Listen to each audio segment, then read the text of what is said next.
اللهم صل وسلم وبارك عليه وعلى آله. ومنذ علقته هذه الذرة المكنونة والجوهرة الموصونة والكون كله يصبح ويمسي في سرور واجتهاد بقرب ظهور إشراق هذا السراج، والعيون متشوقة إلى بروزه، متشوقة إلى اعتقاد جواهر كنوزه، فكل دعابة لقريش نطقت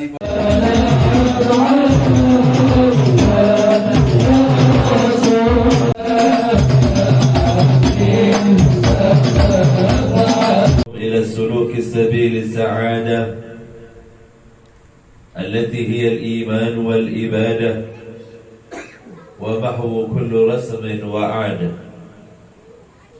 ونصلي ونسلم على سيدنا محمد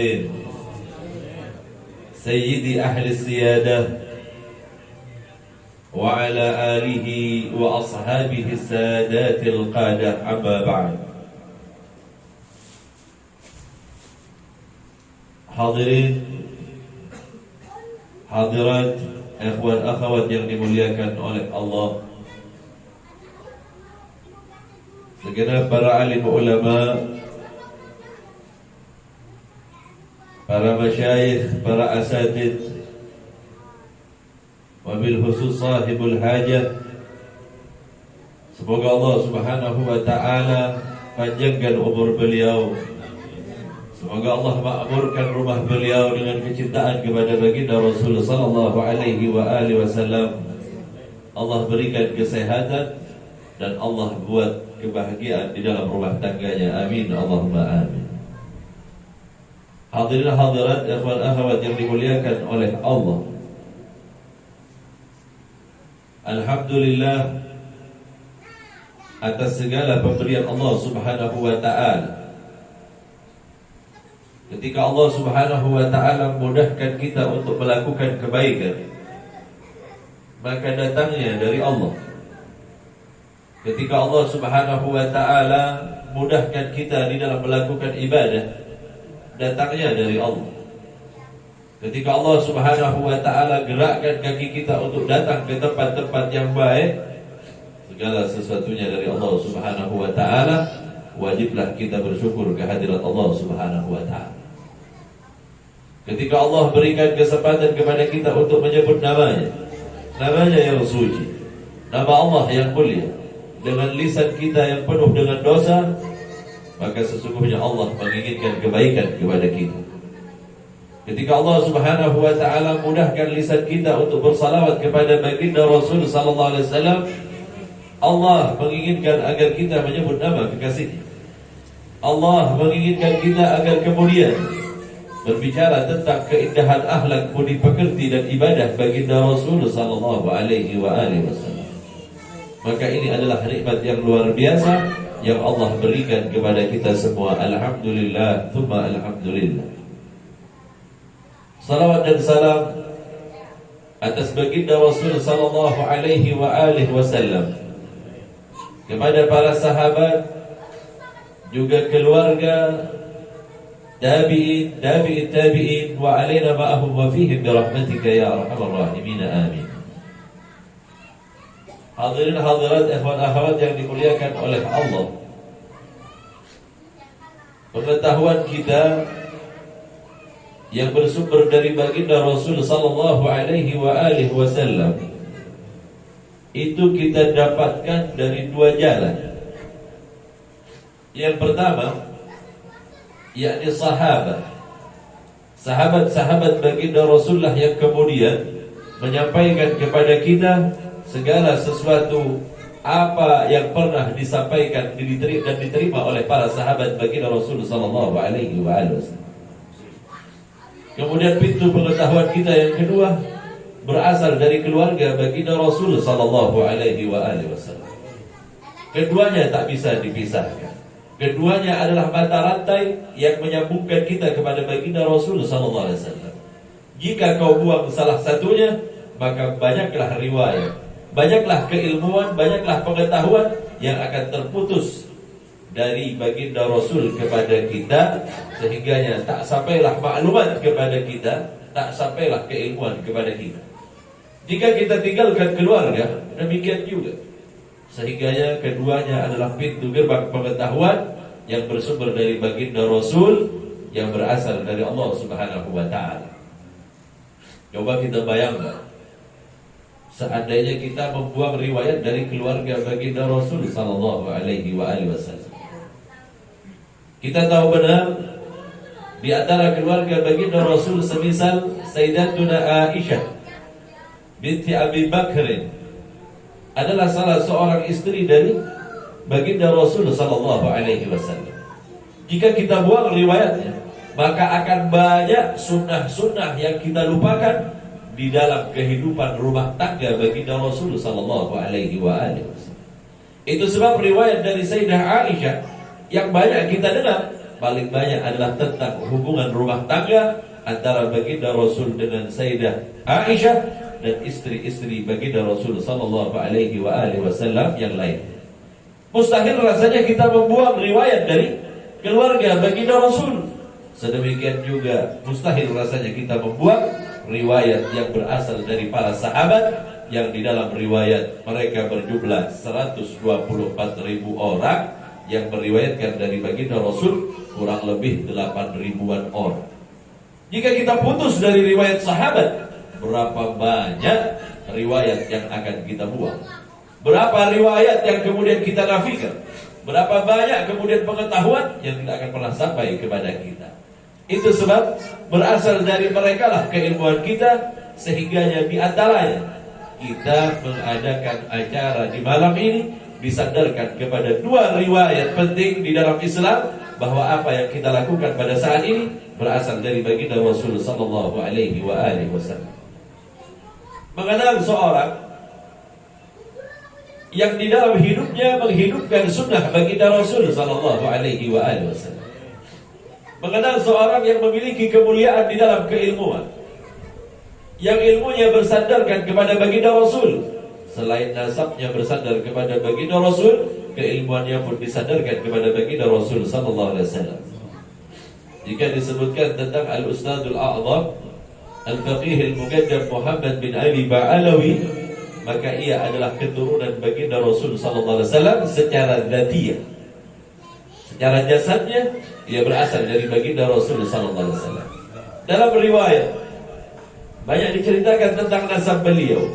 Beliau adalah Muhammad bin Ali bin Muhammad bin Ali bin Alwi bin Muhammad bin Alwi bin Ubaidillah bin Ahmad bin Isa al-Muhajir ilallah bin Muhammad bin Ali al-Uraidi, putra dari Sayyidina Ja'far Shadiq, seorang tokoh yang merupakan imam dari para imam-imam yang kita miliki semuanya bersambung keilmuannya kepada Sayyidina Ja'far Shadiq. Sayyidina Ja'far Shadiq adalah putra dari Imam Muhammad al-Baqir. Beliau Imam Muhammad al-Baqir adalah putra dari Imam Ali Zainal Abidin yang bersambung nasabnya kepada Al-Husain, cucu baginda Rasul sallallahu alaihi wasallam. Bukan hanya keilmuan yang berasal dari baginda Rasul, akan tetapi secara dzatiyah ia juga berasal dari keturunan baginda Rasul sallallahu alaihi wasallam. Kemuliaan demi kemuliaan yang Allah berikan kepadanya, sehingganya mengingatkan kita kepada baginda Rasul.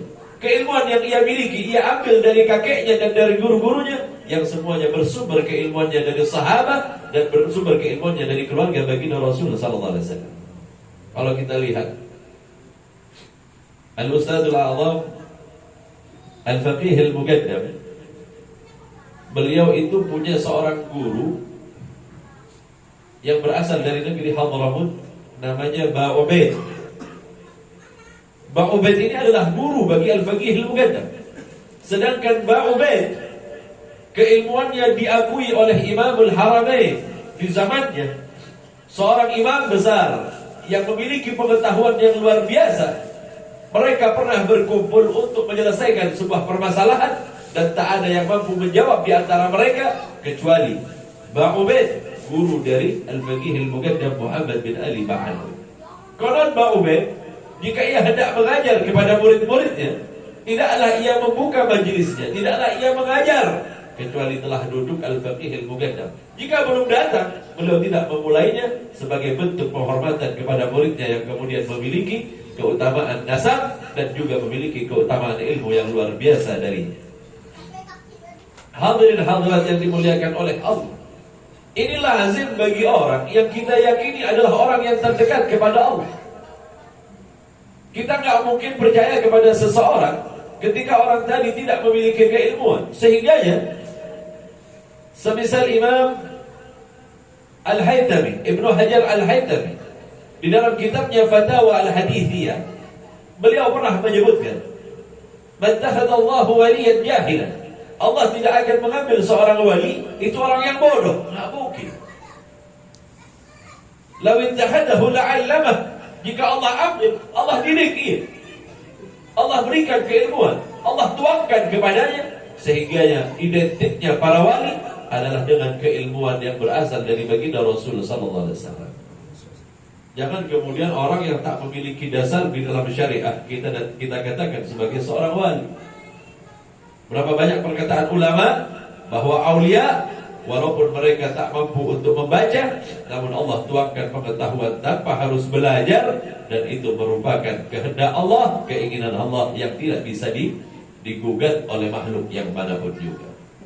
Itu sebab ketika kita mengadakan haul, istilah haul sendiri adalah berasal dari perputaran waktu selama setahun. Itu haul maknanya. Mengapa kita memperingati haul? Karena baginda Rasul juga melakukannya. Kata Sayyidatuna Aisyah, ini kaitannya dengan hadis dari keluarga baginda Rasul sallallahu alaihi wasallam. Kata Sayyidatuna Aisyah, beliau pernah berkata, suatu malam tiba giliran baginda Rasul menginap di rumah dari Sayyidah Aisyah. Malam itu, kulihat baginda Rasul menghabiskan waktunya dengan ibadah kepada Allah. Sehingga sempat aku tertidur dan aku kehilangan baginda Rasul sallallahu alaihi wasallam. Aku merasa cemburu. Bisa jadi baginda Rasul keluar dari rumah, kemudian masuk ke kamar dari istri-istrinya yang lain. Maka aku mengikuti. Kuikuti baginda Rasul hingga sampai di Uhud. Sebagian lagi riwayat menyebutkan hingga sampai di Baqi. Taulah Baqi sama Uhud di Madinah, Pak. Kalau ingin tahu, Bib, umroh, Pak.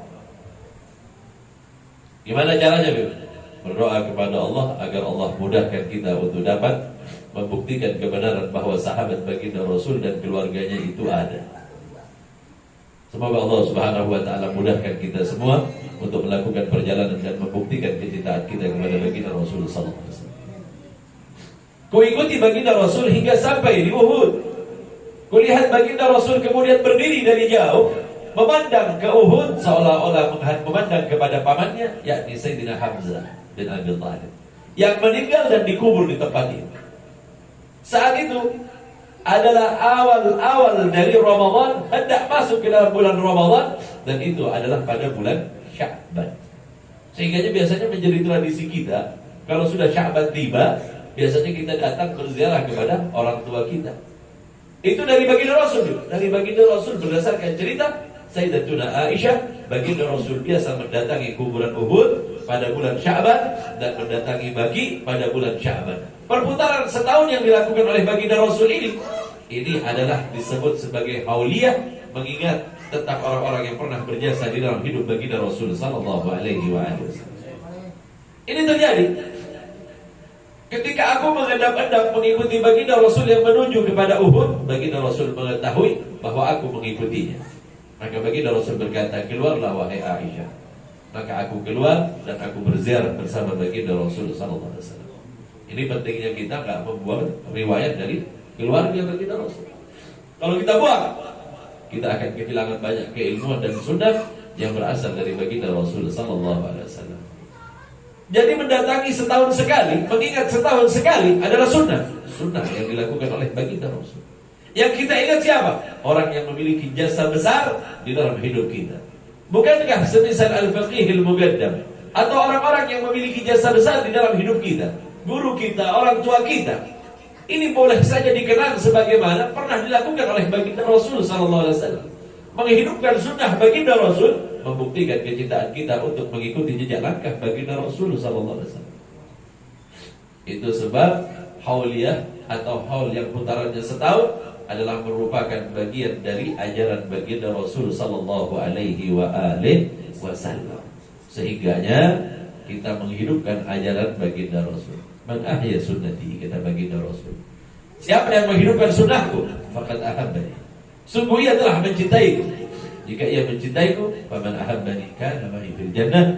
Barang siapa yang mencintaiku, kelak ia akan ada di dalam surganya Allah bersamaku, kata baginda Rasul sallallahu alaihi wasallam. Nah, semata-mata kita mengingat hauliyah ini karena beliau adalah guru, karena beliau adalah orang tua, karena beliau adalah orang yang menyambungkan nasab kita kepada baginda Rasul di dalam jalur keilmuan kita. Rusak kita kalau kita membuang sanad kita. Kenapa? Pembuktian keilmuan kita bahwa ilmu kita dari baginda Rasul seperti apa?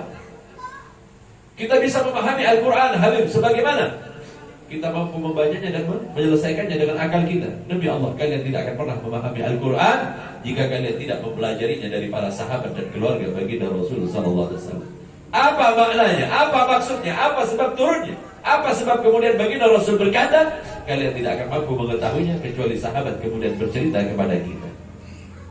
Itu sebab perlunya kita kepada sanad untuk penjelasan tentang apa yang dimaksud oleh baginda Rasul sallallahu alaihi wasallam. Nah, kita memperingati haul seorang yang memiliki keilmuan, orang yang dianggap dekat kepada baginda Rasul karena ibadah, akhlak dan keilmuannya bersanad bersambung kepada baginda Rasul sallallahu alaihi wasallam. Maksud kita adalah mengingat dan mengenang jasanya agar kemudian Allah mentuangkan pengetahuan yang pernah Allah tuangkan kepada mereka dan kita berpegang kepada ajaran baginda Rasul sallallahu alaihi wasallam. Hadirin hadirat yang dimuliakan oleh Allah, itu gunanya hauliyah. Kita mengingat, mengenang karena jasa, karena ia mengingatkan kembali ajaran baginda Rasul. Gak mungkin kemudian kita mengenang tentang seorang yang tidak memiliki jasa di dalam kehidupan kita. Na'udzubillah wal iyadzubillah, kita mengenang orang yang tak ada kait mengait dengan kita dan membuat kita bersambung kepada baginda Rasul di dalam pemahaman keilmuan dan akhlak ibadah kita. Kalau saya ceritakan tentang manaqib al-faqih al-mugaddam, sungguh rasanya tak cukup waktu 1 jam, 2 jam untuk bercerita, karena ia adalah orang yang mampu meniru baginda Rasul di dalam setiap ibadah, keilmuan dan pengetahuan, juga akhlak yang berasal dari baginda Rasul sallallahu alaihi wasallam. Cukup bagi kita mengenangnya adalah sebuah ikatan yang nanti akan menjadi pertanyaan di sisi Allah Subhanahu wa taala, bahwa kita masih berpegang kepada ajaran baginda Rasul sallallahu alaihi wasallam. Semoga hal yang kita ajarkan ini menjadi saksi kelak bahwa kita benar-benar ingin berpegang kepada baginda Rasul dengan berwasilahkan mereka orang-orang yang alim, yang memiliki ilmu, yang kemudian mereka oleh para ulama yang memiliki keilmuan disebut sebagai para aulia, yang mereka berpegang teguh kepada ajaran baginda Rasul sallallahu alaihi wasallam. Jika kita masih kurang paham tentang hal ini, bukalah di beberapa ayat Al-Quran yang berkenaan dengan mereka, orang-orang yang disebut sebagai aulia, yang disifati oleh Allah sebagai orang-orang yang sadik, orang yang jujur di dalam menjalankan ajarannya, jujur di dalam berpegang kepada ajaran baginda Rasul, dan berpegang kepada ajaran Allah Subhanahu wa ta'ala. Di dalam Al-Quran, Allah Subhanahu wa ta'ala berfirman, Ya ayyuhalladzina amanu taqullaha wa kunu ma'as-sadiqin. Kata Allah Subhanahu wa ta'ala, wahai orang-orang yang beriman kepada Allah Subhanahu wa ta'ala, berimanlah engkau kepada Allah, wa kunu ma'as-sadiqin, dan bersamalah engkau dengan orang-orang yang sadik, yang jujur, yang membenarkan ajaran baginda Rasul sallallahu alaihi wasallam.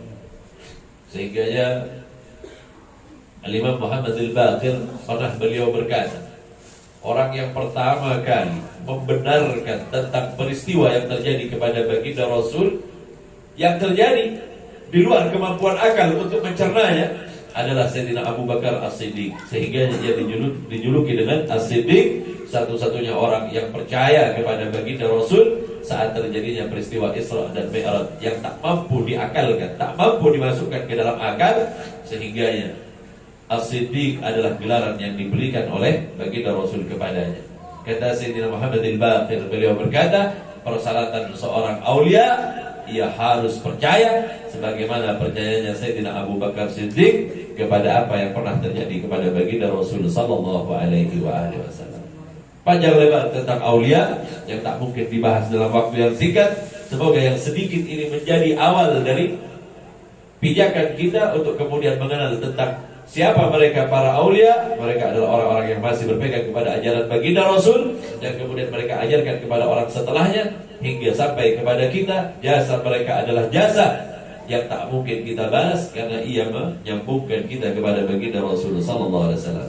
Semoga yang sedikit ini menjadi manfaat dan menjadi bekal tak kala kita kembali kepada Allah. Semoga apa yang dilakukan oleh sahibul hajah dan duduknya kita bersama sebagai bukti bahwa kita mencintai mereka, orang yang berpegang kepada ajaran baginda Rasul. Dan semoga kelak dengan syafaat mereka, syafaat baginda Rasul, kita akan berkumpul bersama mereka di dalam Firdausil A'la bersama baginda Rasul sallallahu alaihi wasallam.